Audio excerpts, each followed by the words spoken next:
We have this word. We keep it in our pockets like a smooth, worn stone. We take it out when we're afraid, when we're tired, when the distance between where we are and where we want to be feels impossible. The word is someday. We say, someday I'll start. Someday I'll be brave. Someday, when the time is right, we treat someday like a promise, a future that is waiting for us, perfectly prepared.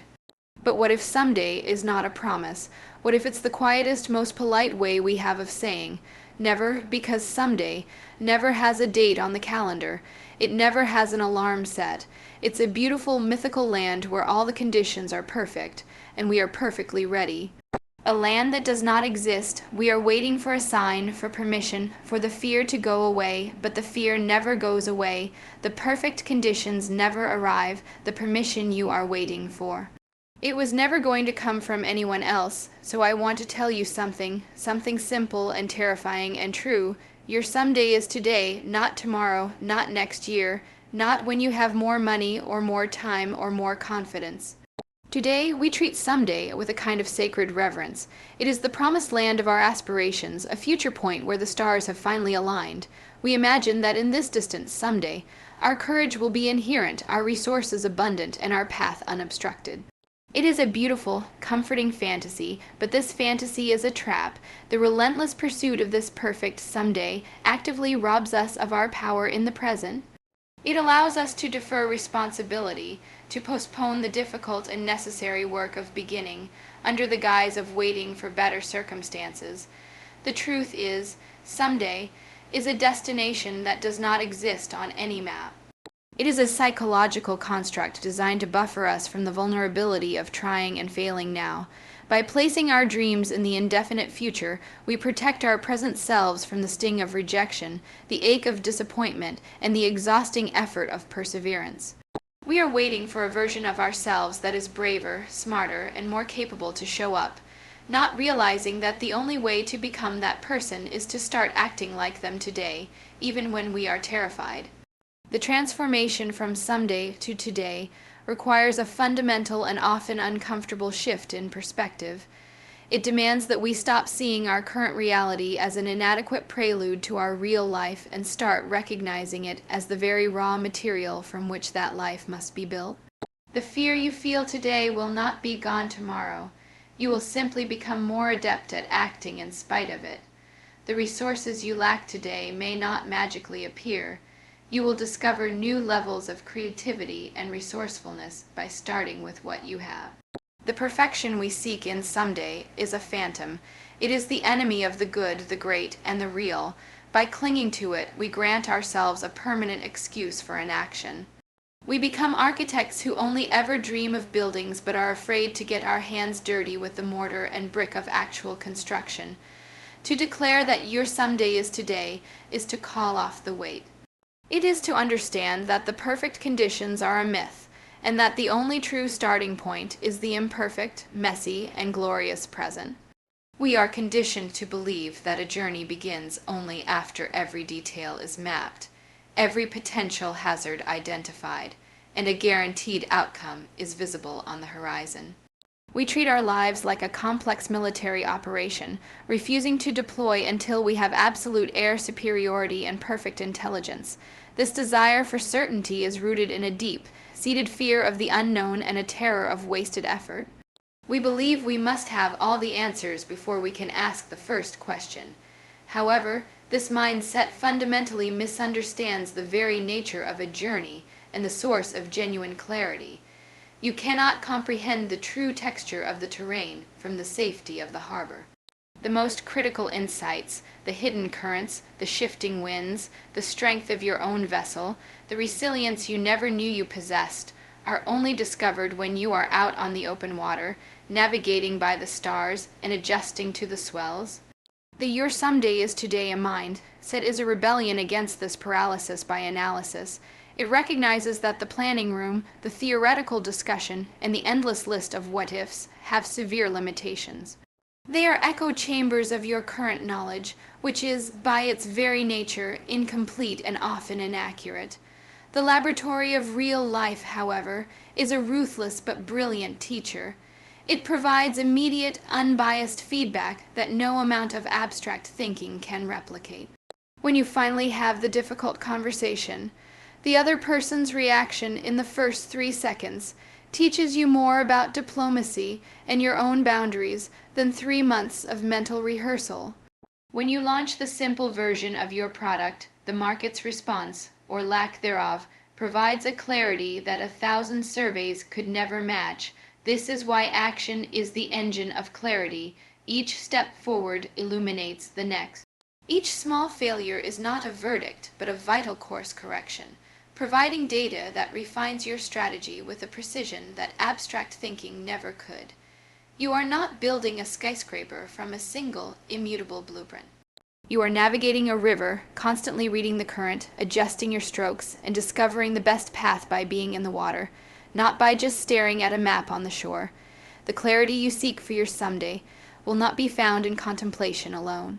It will be forged in the fiery, messy, and glorious process of starting today. We often envision our ultimate destiny as a finished monument, a grand, completed structure to be admired. We see ourselves one day arriving at this magnificent edifice, our journey complete. This perspective, however, is passive and fundamentally disempowering. It turns you into a tourist on a pilgrimage to a site built by someone else. The radical shift in thinking is this: your future is not a noun you discover, it is a verb you build.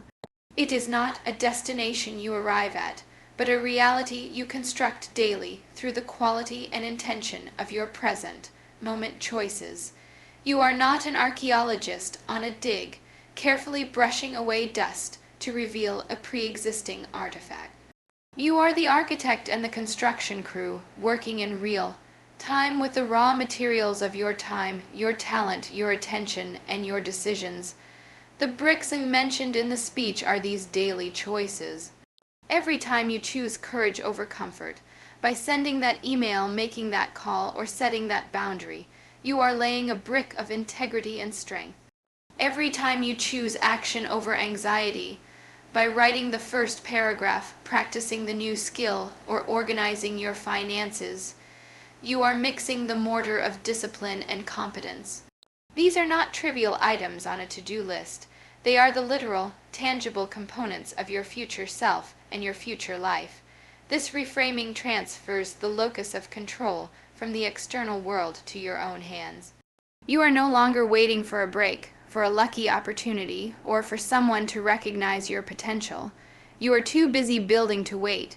Your someday is no longer a distant, hoped for event. It is the cumulative result of the work you do today. It is the compound interest of small, consistent acts of bravery and focus. The masterpiece of your life emerges not from a single, grand, heroic gesture, but from 10,000 small, unglamorous, and disciplined actions taken in the present moment. You are building your legacy one decision, one action, one today at a time. The power and the responsibility for its creation rest entirely with you, and the construction site is always the present moment. We spend our lives waiting for a permission slip that was never going to be issued by anyone else. We look to external authorities, a parent, a boss, a degree, a bank account, a partner, to grant us the legitimacy to begin the work we feel called to do. We believe we need a title, a platform, or a certain level of external validation to qualify for the pursuit of our own dreams. This is an illusion of the highest order, a cage of our own making. The profound and liberating truth is that the permission you are waiting for is not external. It is internal.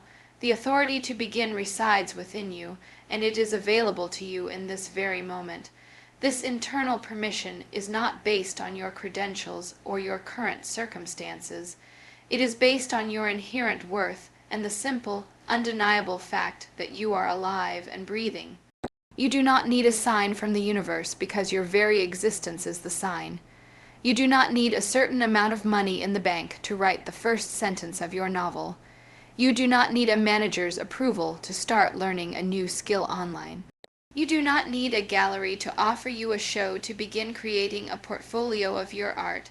The pursuit of external permission is a form of procrastination disguised as prudence. It is a way of keeping our dreams at a safe distance where they can't judge us with their failure or overwhelm us with their success. When you realize that the power to grant yourself permission has been yours all along, you are instantly emancipated from this cycle. You move from being a supplicant, asking the world for a chance, to a sovereign, declaring your intent and taking command of your own destiny. This is the essence of the declaration, your someday is today. It is the conscious decision to stop waiting for a gatekeeper who does not exist and to instead become the master of your own timeline. You are the only one who can give yourself the green light. The moment you do, you will find that the world, which seemed so resistant to your vague hopes, often rearranges itself to support your decisive actions. The permission was always yours to give. The courage to give it to yourself is the only true beginning. The call to embrace the messy, imperfect present is not a call to lower your standards. It is a call to engage with the only reality you will ever have. We fantasize about a future that is polished, seamless, and effortless, say someday, where our launch is flawless, our work is instantly celebrated, and our path is met with universal applause. But this fantasy is a sterile and lifeless place. It has no grit, no friction, and therefore, no capacity for genuine growth or unexpected beauty. The raw, imperfect present, with its awkward beginnings and its stumbles, is the fertile ground where everything real is born. A masterpiece is not born masterful. It begins as a messy sketch, a clumsy draft, a rough, hewn block of stone.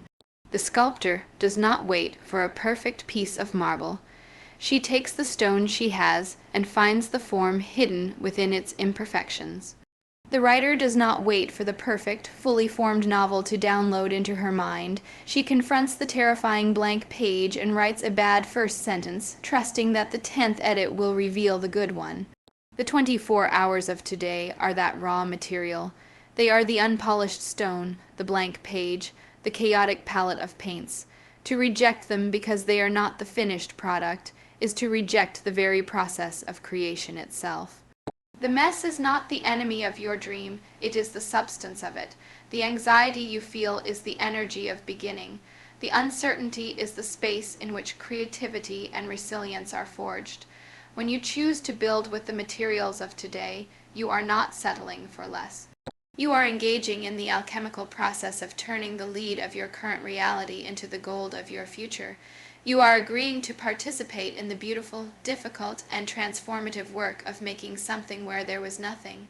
This is where true satisfaction lies, not in the sterile admiration of a perfect, unrealized idea, but in the proud, weary contemplation of a finished work, whose every flaw and imperfection tells the story of the struggle and learning that brought it into being. Your someday will never be perfect, but your today is real, and it is ready for you to begin.